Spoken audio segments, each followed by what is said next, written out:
female panel of doctors answering our most pressing, intimate, and very embarrassing questions at times. These questions about our bodies. Sarah has a question. Where's Sarah? Come on over here, Sarah.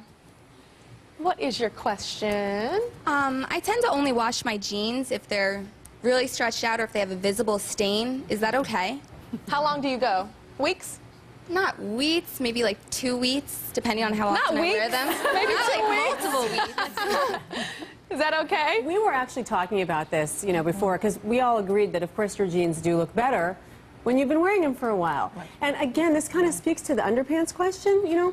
Okay, so you've got some secretions maybe in there. Now, I know I recommended going commando before, so if you do that or you wear a thong a lot, you maybe want to wash your jeans a little more frequently. But honestly, unless there's some major, blood or something on it, it's not that big of a deal. Got it. I mean, you want to make sure the stink factor too. So if you want to wear your jeans more than, you have to agree on that one? Wear panties. You don't want them to shrink too, so they fit perfectly. You put them in dry, you've got to stretch them out again. So yeah. Okay. Crystal has a question. What's your question, Crystal? Stand on up, Crystal. I was wondering if it's possible to be allergic to condoms. Yeah, it's actually fairly uncommon to be allergic to condoms. Like between maybe 1 and 5% of the population has a true latex allergy that would be life-threatening. I think most people have a sensitivity to the condoms, and actually what I've seen in my practice more frequently is that the spermicide, if you use the lubricated condoms with the spermicide, people are really sensitive to that. So a solution is to use a water-based lubricant that does not have spermicide, and that should help. And if you're continuing to have issues, you should definitely see your doctor. Maybe something else going on. All right. There's a question for Dr. Sapna from Martha. Hi, Martha. Hi. What's your question? Okay, so I wear contacts like 24/7, 365. So sometimes I fall asleep with them. I want to know how bad that is. And, That's good. And also I've heard that if like the contact comes out and you want to clean it because it's really dry, you can like put it in your mouth and your saliva's good for it. Yeah. Are those things true? I've seen that all the time. I see people spit on their contacts. I wear contacts on the Tyra show to help me see my guests better and to read the prompter. And I don't do that, but I've seen girls be like, dang, I dropped my contact. Where's my contact? And they drop and they pick it up and they're like, and I'm just like, that is crazy. Is that okay? Because it's your own saliva? Yeah, that's bad. Both. The answer to both the questions. And I've had contacts for more than 10 years, and I get it. I mean, I know at the end of the day, you're tired, you don't want to take it out, you may find yourself at somebody else's place or apartment, you don't know. Yeah. But those are two of the worst things that you can do, to sleep in them. Some contacts actually are extended wear contacts, which you technically can sleep in them, but even then, it's not a good idea. You're basically depriving your eyes of oxygen. You can get corneal ulcers, infections, and they're not uncommon. That happens all the time. There's more bacteria in your mouth than just about anywhere else on your body. Other than your vagina. Other than your vagina.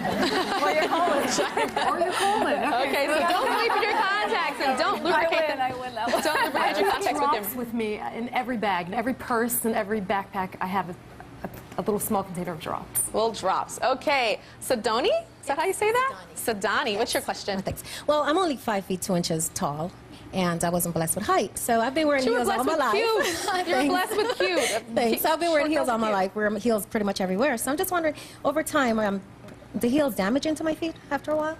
Or heels damaging to your feet. So, yes, heels are definitely, but does that mean we're all not going to wear them? No, because we all of them have. Wearing flats. You do have on flats. You're the only doctor with the flats on right now. So you've just got flats on. But definitely they can. And not just your feet, which can cause bunions, corns, calluses, which are not just painful but ugly, but also can damage your knees, your back, your hips, all your joints, which we know, and so we still wear them. So really, what can we do? You can vary your heel height. That'll help. So at least you're switching it up and you don't have the stilettos on every day. You're putting pressure in the same spot every day. Bring walking shoes, flats to walk in. You can put those insoles in there.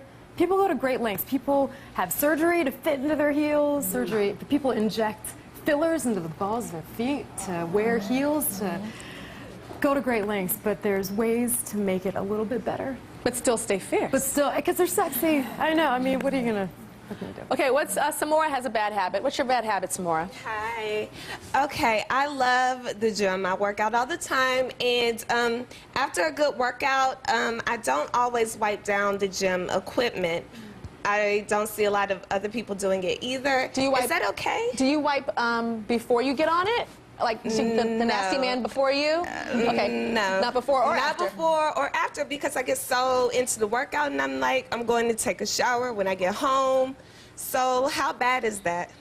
Well, it's pretty bad because even if you're not seeing sweat, it's the microscopic bacteria, viruses, fungus, and yeast is all over that equipment.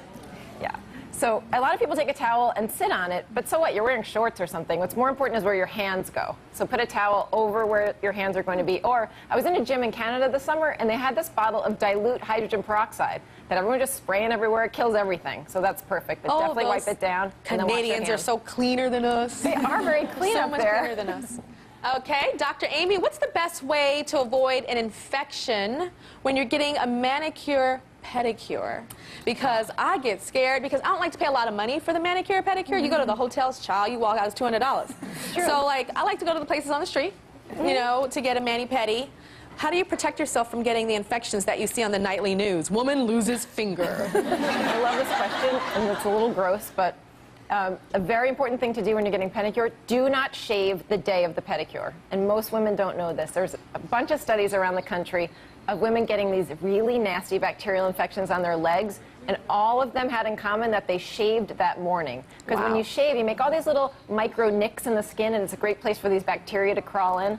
Also, people go get manicures and pedicures who have fungal infections and warts and all sorts of sort of yucky things on themselves. And the only thing that will kill that is bleach. But most of these places on the street only use bleach at the end of the day to clean out that water basin. Oh, Lord. So have the first appointment in the morning when no one else has been in that basin. So that's what I do. I go first thing in the morning. Can you bring your own bleach? Most places don't let you use it. Like you just had them, they're looking away. You're like, yeah, girl, Yeah. I want a French tip. We can do it with a team. We can distract them when one of us. There you go. We'll be right back.